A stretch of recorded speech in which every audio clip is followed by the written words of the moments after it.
What's up, guys? All right, so I just got done with a little run. Very slow pace, easing into it. So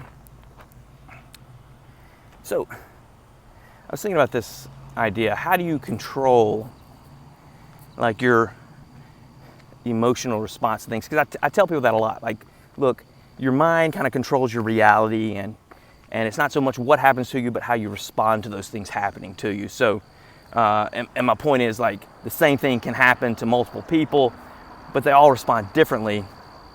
The event doesn't change.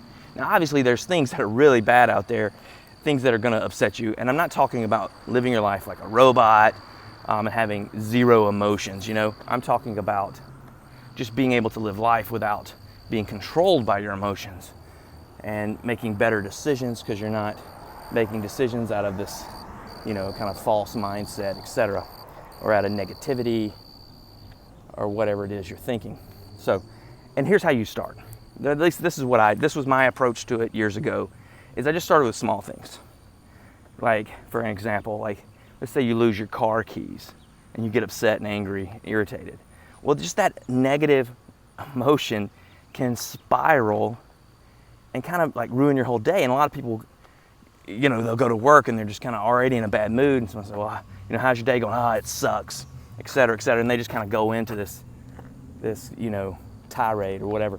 And it doesn't have to be that way. So what I did was whenever those little things happen and I noticed myself getting kind of pissed off or upset or whatever, I would just stop and say, okay, I'm upset.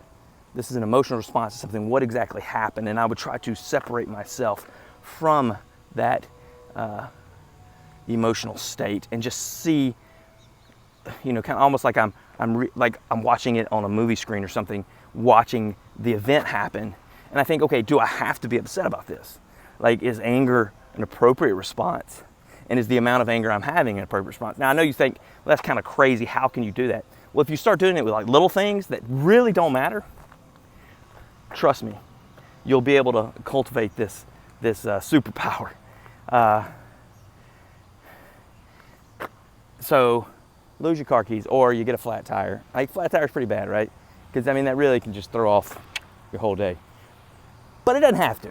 Like, you can still have a positive attitude, positive mindset. It doesn't mean you have to be happy about it, but you can just say, okay, well, this happened. The fact that I have tires means there's a possibility of them going flat. If I lived 200 years ago, this wouldn't be a problem, but I wouldn't be able to get to work in a car. You know what I'm saying? Like, just little things like that. You just break it down simple. And you just by cutting off that immediate emotional response, gives you a lag time that you can then work with and decide if you want to have a different emotion. Now, maybe we'll talk about that in a different video on how to change that emotional state. But right now, if you just start working on breaking the initial response and then making a conscious decision whether or not you're going to be upset. I've done that before. I was like really pissed off at somebody. And I think I had good reasons. Now, I did have an over response, right? But I remember breaking it down and thinking, okay, now how am I going to go about this? Do I want to be angry? And I decided, yes, I'm going to be angry about this because I felt like anger was what was needed so that some different things could work out, okay? Now, was that right? Probably not. I probably should have been a little more calm, cool, and collected. But I made that conscious decision. And there are other times where I would start to get upset and I would break the response and say, okay, no, this is silly. I don't have to be upset about this, and I'm not going to, because I'm not going to let this ruin my day. And one example of that was a time where I invested some money and with some friends, and anyway, it didn't turn out the way it was supposed to turn out. And I kind of felt like I got shafted. But when I did, I just decided, okay, I'm not going to let this ruin the friendship, and I think this is going to work out for me in some way. And the crazy thing was, as soon as I made that conscious decision, the very same day, I got a call about a business opportunity that was going to make up for that lost money. Now, coincidence, God, the universe, fate, I don't know. But I just know it happened.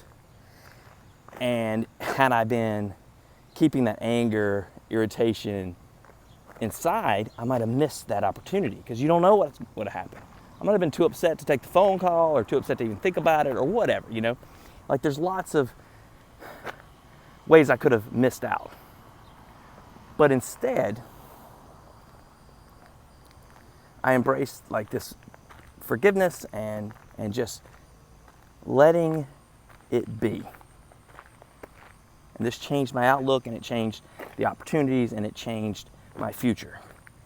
So, but you got to start with the small things. It's going to be difficult if you just start off right from the bang with the biggest things. Now, you can try, but what I say is little things that upset you throughout the day, try to start breaking that down and escaping from the immediate emotional response, and then choose which emotion you want to have from it, and then choose what you're going to do about it. Take responsibility for what happens to you, or at the least take responsibility for your emotional response. So, all right, guys, hope that was helpful.